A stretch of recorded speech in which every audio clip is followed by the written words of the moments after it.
Hello, and welcome to the Kickstart Your Confidence 21-Day Global Summit. We would like to welcome you and let you know that we will begin shortly. We are live from Victoria, BC, Canada. Let us know where you're attending from in the comments. We also wanted to share our content note with you and remind folks that the information that is provided herein is for educational and entertainment purposes only. This information is not intended to diagnose, treat, cure, or prevent disease, but to inform you, the participant, of alternative methods for healing. In all health-related situations, qualified healthcare professionals should always be consulted. Some of our experts are doctors, naturopaths, and other medical professionals. However, you are encouraged to consult your own healthcare professional. In other words, no doctor-patient relationship is informed or suggested at any time during the series. Please also keep in mind that the host finds a lot of information from credible third parties and shares it here in this online forum when it is relevant. By participating in this online event, you acknowledge and agree that the third-party content is not created by the host and is shared with you, the participant, for educational, entertainment, and informational purposes only. And in no way do they guarantee a pledge or endorsement by the host for you, the participant, to take action on what the third party suggests or recommend on their sites or in their interviews. Please understand that this event provides general information only and is never a substitute for professional and medical advice. Most importantly, please consult your healthcare provider if you suspect a serious health concern. Always seek the advice of your mental health professional or other qualified health provider with any questions you may have regarding your condition. Your health is your wealth. Don't delay in taking the proper steps in saving your life. By the same token, we are also not providing any financial advice during this series. A summit, online forum, workshop, event is meant to inform.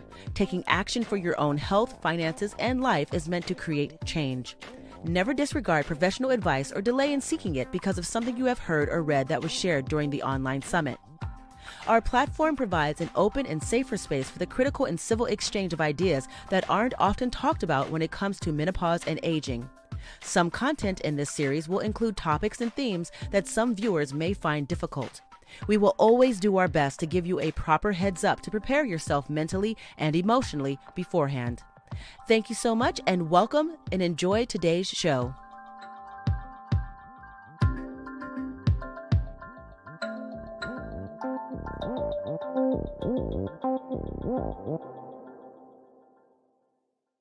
Welcome to Kickstart Your Confidence. Learn useful secrets to manage and prepare for a happy menopause without breaking a sweat, losing sleep, or opportunity.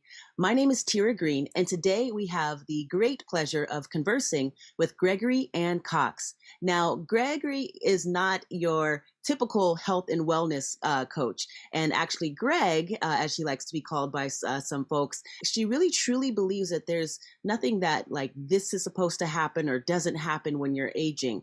She is the founder of Rebellious Wellness Over 50, and she has a true mission to help women really expand their possibilities so that they are able to age and have good, just a better chance with their mind, body, and spirit. So I would love to say hello and welcome to Gregory. Greg.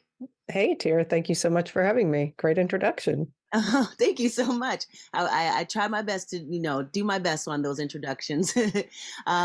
So I know that we can talk a lot about a lot of different things, but one thing I wanted to start with is around messaging. And because I know that a lot of, when it comes to aging, we get a lot of messaging like the end, it's going to be the end of your life at just fill in the blanks, whatever age that is. And so what can you say to that to someone? How about BS and we'll keep it clean? There is no end until we take our last breath, right? And you're right about the messaging. The conventional wisdom says that I'm going to use 50 as a marker, halfway point for a lot of people. You start to go downhill. And it is true that some people will have problems with their body that are hard to manage. For about 80% of us, though, we have a lot of responsibility in how we see aging, experience aging, and especially how we talk about aging. Are we contributing to the negative messages of ageism? I always talk about self-ageism. Are we looking in the mirror and going, oh Lord, look at that face now, I'm 60 whatever, or 70 whatever. Are we looking at our body in a disparaging way? That's also contributing to the energy that's out there around us. And as I said a minute ago, there's no reason to go there. There are lots and lots of ways to have a vibrant, energetic, loving, exciting, happy life until you take your last breath. Mm. Here, here. And so, sticking with this thing of messaging, and you actually just mentioned it, our bodies are, I like to think of them as supercomputers, right? And they Yeah. talk to us. So, can you speak a little bit about the messaging that our bodies tell us and any significance around that? Sure. People often say, my body doesn't talk to me. I don't know how you get that. But the body's always talking. Let's take heartburn, for instance. We eat something, we get heartburn, speaking to us, right? And sometimes people don't make that connection. Oftentimes we are because of the messaging out there. This is what happens at your age. And so we turn off the messages our body is giving us to just, you know, like, I don't know, toe the line kind of thing. But especially when it comes to menopause, perimenopause, there are so many signals. They often feel garbled, like we've got an AM radio station, we're driving into nowhere and it's kind of coming in and coming out. We don't know what to do with that. And now there's more attention being given to women's transition. And there are a lot of great resources out there. I like to think of myself as one, but the overarching message, if people are out there looking for a mentor or good information, is to see if the person resonates. Have they been through what I could never have resonated with a single mom of, raising two kids when I needed a coach. I never had kids, right? So that would have been a disconnect, no matter how fabulous that person was.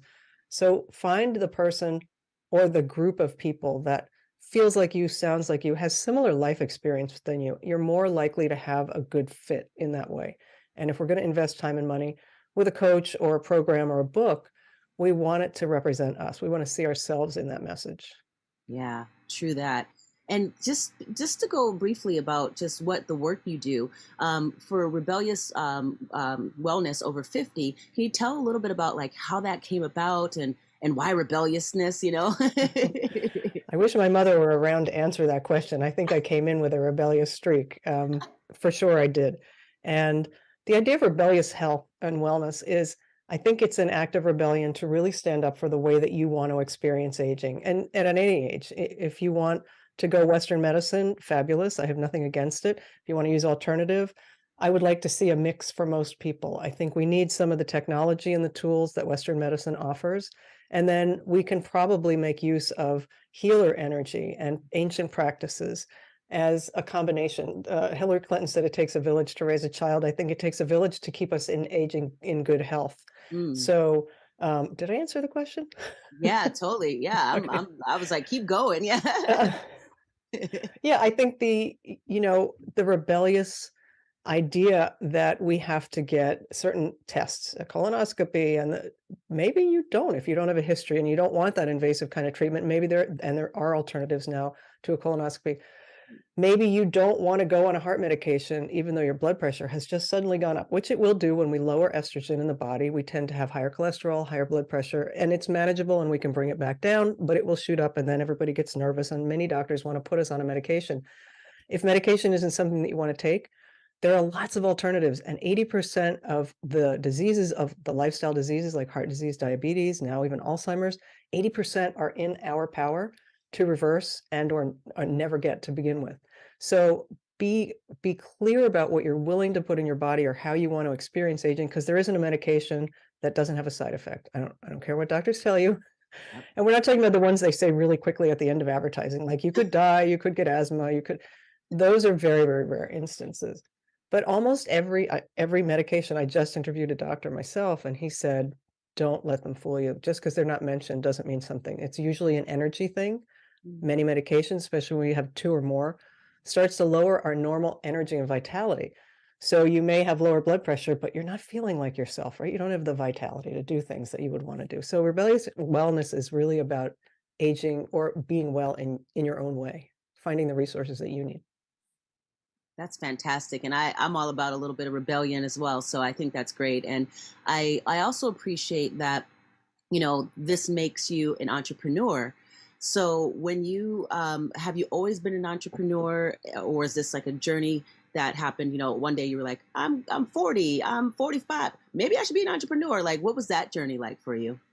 my first career was in the food service. And so I worked my way up to be a chef, and I chefed in a lot of places. And then I worked as a private chef. And then one day I woke up and I said, I don't want to do this anymore. So it was kind of like one day I woke up but I had already been an entrepreneur because I had a company catering.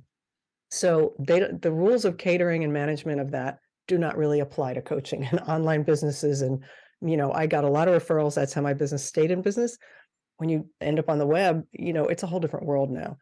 But what I would say is my mom was an entrepreneur. She started her own business in the way back when as an executive headhunter.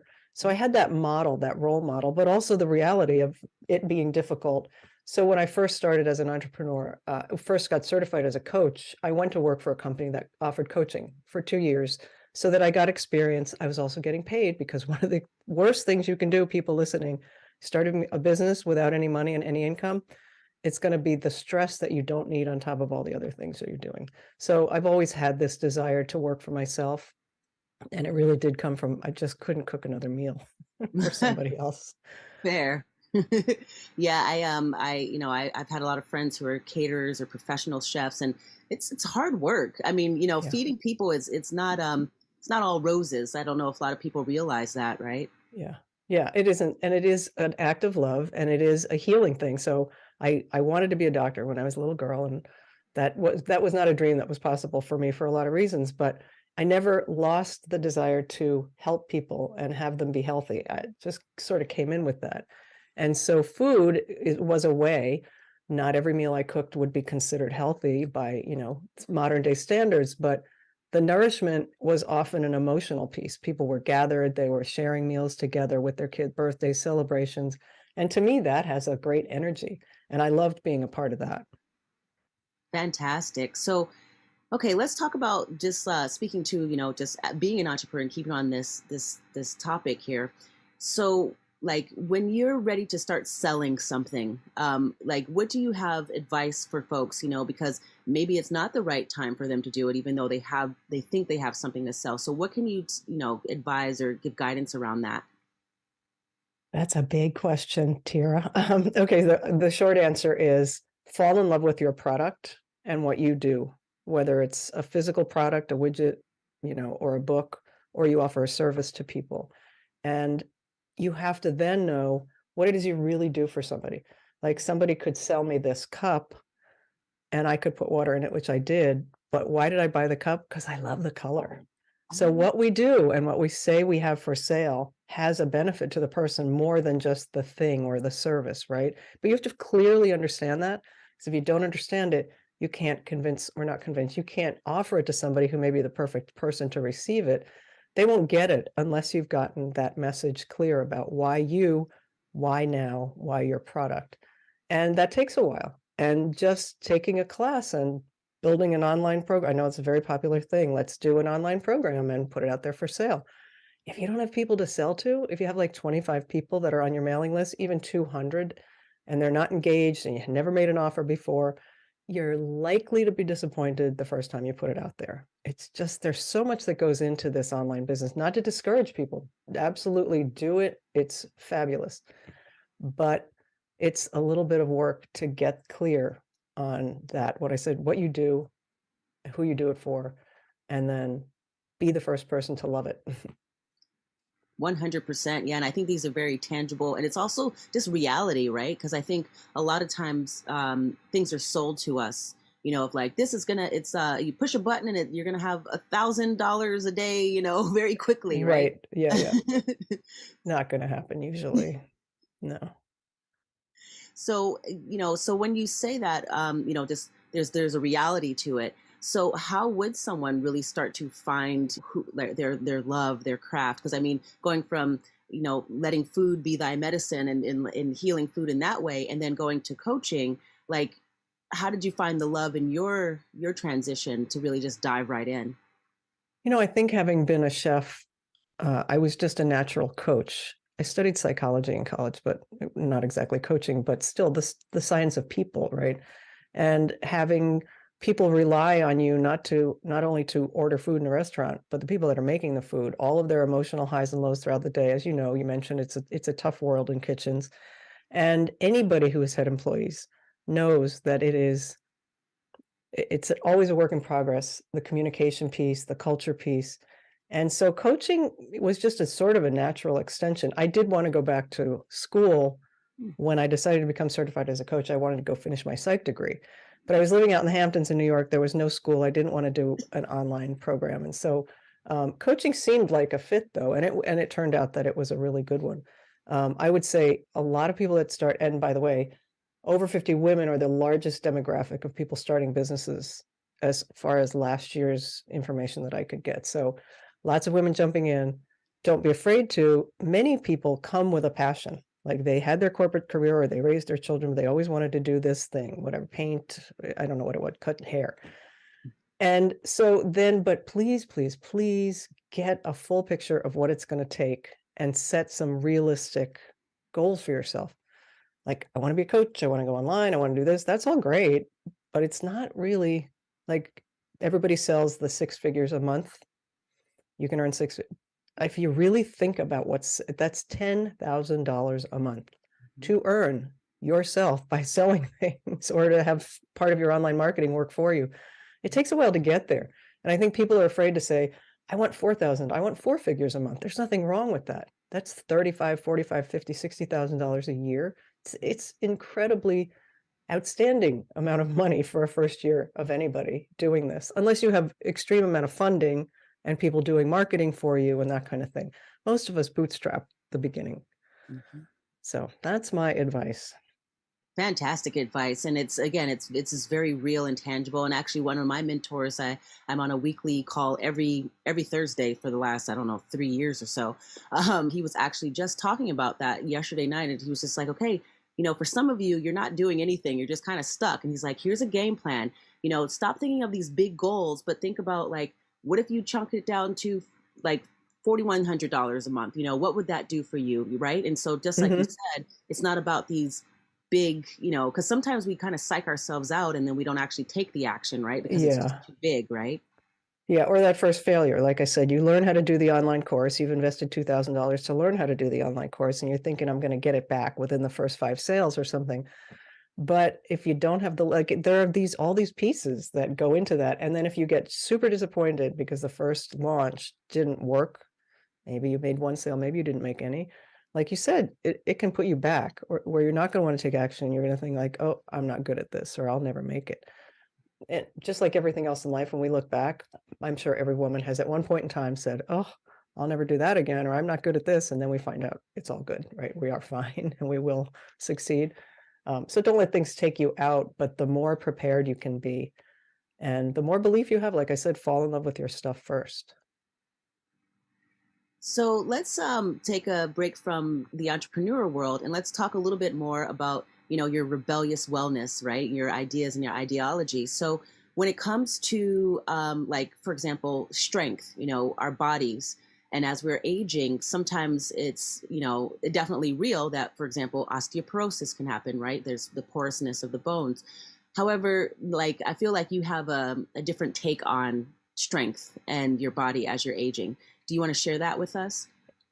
I would have to say that I have I would like to align myself with the best bone docs, many of whom I've interviewed on my own podcast. And Dr. Susan Brown was the most recent one. And where I align with her work, which is a little bit outside the box, is she said that people are being terrorized by the word osteoporosis Mhm. because the percentage of people that will actually, she said, first of all, let me back up. The definition of osteoporosis in its original form was fractures without a life event. People spontaneously fracture. Walking, they might fracture a shin bone. Coughing, they would fracture a rib. Those have really, quote unquote, no reason. That's what osteoporosis is supposed to categorize. But now, this whole industry of drugs and, conversations and books and things have made many, many women who are not at risk of dying from a broken hip feel paralyzed by what they're not doing, and they're not doing enough. I do believe in strength training. Absolutely. I believe in weight vests and vibration platforms and minerals. And maybe for some people, the drugs will be helpful for the first couple of years. Every doc I've interviewed does not believe in taking them forever. That's not what they're designed to do. And they can actually harden the bones they're supposed to strengthen the bones. If they get too hard, you could have a fracture just by, right? So but all I'm saying is the rebellious part of me is for people to not feel so terrorized by this idea they want to start taking medication or a ton of supplements. But an alkaline diet is a really helpful thing to keep the bones strong. If people don't know, it's alkaline. Just Google it. It's a pretty simple diet to follow. It's not like a huge crazy keto thing. But I do think we need to pay attention, and especially, if you haven't been taking good care of your bones specifically by the time you're 60, 70, it's really time because you can still build bone back that you may have lost. That's fantastic. So, what do you have any other practical tips and strategies around like food and nutrition or kind of diet types that may be able to help folks just really get through their stages, a little bit stronger, a little healthier of mind, body, and spirit? Sure. So I have my power of 5. Fall in love with fat. People, fat is not going to kill you. A whole egg is a lot of healthy packed into one thing, right? It's a meal. It's a complete food. So fall in love with fat. Learn to fall in love with protein at every meal and snack. And protein and fat almost always come together in nature. If you think of a piece of salmon, a piece of meat, if you eat it, even chicken, it's lean, but it's still right. Nuts. So those are the kind of things we want to be eating, whether it's throughout the day. Some people prefer to graze. I'm not sure that's great for our blood sugar, which is one of the power of 5. Learn to balance your blood sugar, especially during the times when our hormones are fluctuating. It's very easy to be tired. It's easy to get cravings. And the blood sugar balance or out of balance will contribute to those cravings, leading us to poor sleep, etc. So all that means is if you eat and you're exhausted right after, you've eaten something that is not agreeing with you, or you've eaten too much and now you're tired, right? So those are the way, when I say balance your blood sugar, you don't need a blood test or anything. You just have to listen. Again, go back to listening to the body. How do you feel after you eat? Do you sleep well? Do you eat late? That's probably not a great idea. And sleep, sleep, sleep. The foundation of everything is a good night's sleep. And I know that that's hard to get between families and stress and hormone fluctuation, but whatever you can do. And I have a podcast or two on sleep, and there are sleep hygiene is what they call them, tips in there to get a regimen or routine going to get the brain like patterned, like, oh, I do this, this, this, and then I go to sleep. It's really helpful. So those are the tips that anybody can do within any dietary program. I don't like to prescribe a diet program, just the basics. Yeah, 100%. Yeah. And when I use the word diet, I don't think of like these fad diets or things. I'm thinking more like nutrition and Yeah. wellness, yeah, because I think like definitely diet has a different connotation for many people. And I hmm feel like they can be very scary for some folks, especially if again, you don't do it right, quote Yeah. unquote, right? And so then it's psychological. Yeah. So diet as in nutrition and wellness. So I think that's great. And you also mentioned something about, I think, vibrational mats. Are you talking about Oh, like electromagnetic, like no, I said vibration plate, which vibration is, plate? Yes. yeah, it's like a platform, and you can get them in different sizes, and they vibrate from underneath. And the idea is they're good for your core, they're good for balance, and they're good for bones. They're actually like a weight-bearing exercise because they're vibrating your whole body and your bones at such a high rate that it stimulates bone growth. And I just got one for Christmas. I have not even figured out how to use it yet because it's got lots of things and, bells and whistles and things on my phone. But I've wanted one for a long time just because I thought, well, this will be fun. And as it works your core, and your balance is so important as we age to keep whatever we need to do. This is kind of crazy, but when I brush my teeth in the morning, I have an electric toothbrush, right? So it cycles in 30 seconds for each quadrant. I lift one leg for 30 seconds and then the other, and then I stand on another because it's a little thing, but every little thing that we do is going to contribute. We don't need like an hour a day of, a million exercises. Kudos to the people that have an hour a day to do it. That's great. I would love it. But every little bit helps. Yeah, small changes over time add up to big results. I think the Yes.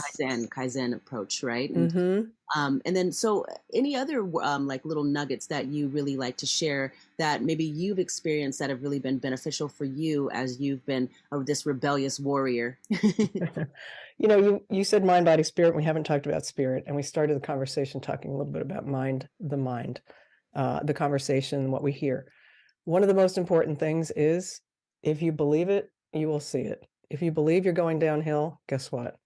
And if you believe that you can have, as I said a while ago, a vibrant, healthy, energized, happy life, it may not look like what it did when you were 30, but that's okay, right? It really is, it can be different. And I just was thinking about this for New Year's resolutions.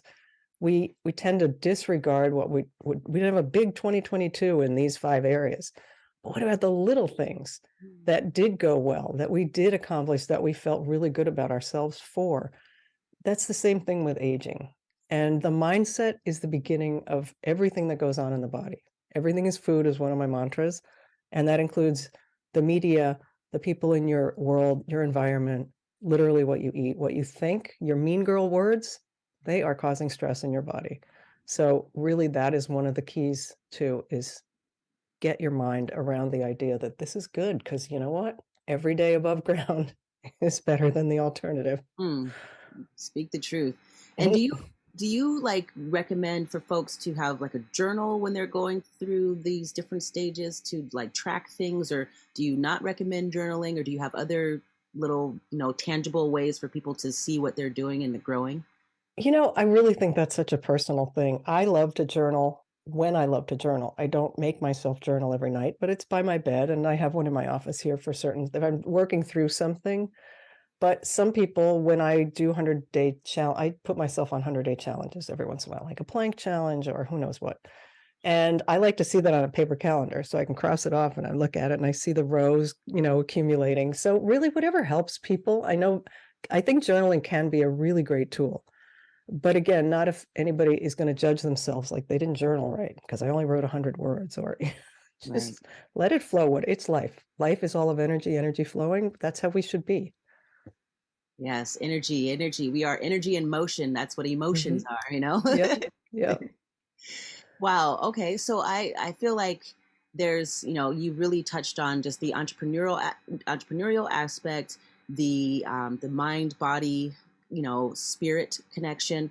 So if there was like really one thing that you would want to speak into to someone to have a little more confidence as they navigate through their menopausal journey, whether they're at the very beginning, maybe they're just like a millennial, right? Just thinking like, maybe I should start thinking about this. So they're not even in perimenopause, they're like pre. And then those perimenopausal folks to the menopausal, and then maybe even the post, right? Like wherever they are, is there a specific message you want to share with them about aging or menopause in general? This too shall pass. Whatever. If you're just thinking about perimenopause, don't go to the dark side like it's all going to be doom and gloom. Some people do not have any experience of menopause symptoms during they do not have the hot flashes, the sleeplessness. They just kind of breeze through. But again, what we focus on tends to get our attention. And so if there's now like commercials and blog groups and all kinds of things you can do about how to manage menopause. And yes, I did have to learn how to manage menopause because I did not have that grace period of no hot flashes, no nothing. But I found bioidentical hormones. It was a godsend. I learned how to change my exercise. I had to change what I was eating. It just my body didn't like it the way I was eating. I used to eat pretty high amount of carbs because I exercise a lot. All of a sudden, I was just not feeling well, so I cut that back, right? But again, that listening to your body thing. But honestly, whatever you're going through, as they say, keep going because you'll come out the other side. If you go with the intention of coming out the other side in a really great place, you will. Yeah, that's fantastic. And just backtracking again, just to make sure so that maybe if someone's like, listen to my body, are there tangible ways that you can say, okay, like listen for this, or, because like I'm very in tune with my body, but some folks, they're like, that sounds a little woo woo. Can you just Right. break it Yeah. down to them a little bit? Yeah. So a hot flash is a message from your body that your hormones are switching around, right? There's not much you can do about them except trial and error. If in the way that, like I said earlier, if you eat something and you find yourself immediately hungry after or tired after, that's a message to just take stock. What did I eat? And don't have to change it right away, but what did I eat? And maybe it's the time of day, maybe it was the combination, maybe it was too much of something, maybe all of a sudden garlic isn't the right thing. And if you have a joint that's speaking to you, it's not to say that you can never run if you like to run or bike if you with that particular joint, but it means it's telling you it needs some attention. And that could be as simple as a meditation. I've had healing meditations with in a room full of 100 people where my pain in my hip that I was sitting on disappeared because this guru, I mean, he was a guru from his culture, taught us how to focus our attention and our energy on the good parts of the body, to love the piece that hurt. But so all I'm saying is there are so many ways to listen to your body, and then what the body is telling you might just be it hurts. What do I do about that? Well, let's see what other people have done. Talk to your trusted people or mentors or Dr. Google as a last resort. Dr. Google, yeah, Dr. Dr. Google. But also, when you're looking at Dr. Google, make sure that you know that Dr. Google sometimes makes stuff up. So, Yeah. Exactly. That goes back to finding somebody who says, been through what you've been through, sounds reliable, looks reliable, I like social media, or not social media, I like testimonials, social proof. If somebody has a lot of testimonials that sound like things I could do, okay, I'm good. I'm going to try it. So where can people just really connect with you and just get into your vibrancy and your rebelliousness? Well, Rebellious Wellness Over 50.com that's sort of, the portal, like everybody have my podcast is there and services and products and stuff. And on Instagram, most of the social, I'm Rebel Well 50. And I would love to have, conversations. I'm going to start doing some live Q&As in the new year on Instagram and Facebook. So people ask me anything kind of things, which will be fun. Yeah. That sounds great. Do you have a kind of a time schedule for when those are going to air? Or you just, that's kind of under I wraps? don't. My new year is not yet planned fully, Tira. I'm still in the dreaming and visioning phase. So that's fair. Yeah, I'm looking forward to hearing when those come out, because I definitely would love to participate and just check it out, because I feel like you have so much well-rounded just information to share. So as we wrap up, is there anything last that you wanted to say to our viewers, our listeners? It's never too early to start, and it's never too late, whatever it is, right? Especially with your health, it's never too early. Anything else, it's never too late. Hear, hear. And so with that, I want to say thank you so much to Greg Anne Cox. And I just really appreciate that you were not here to sell us anything. You're just here to just tell us the real, right? The real. I like that. And give us a little bit of practical tips and strategies, right? And I think that's really good, because when we have tangible things, when it's not just kind of like these esoteric ideas, I think it really kind of helps a lot of people really navigate a little bit better. So thank you so I try much. to be practical, and thank you. Yeah, my pleasure. And I guess we will see you next time. So thank you so much. Yeah, you be well, Tira. Thank you. Thank you.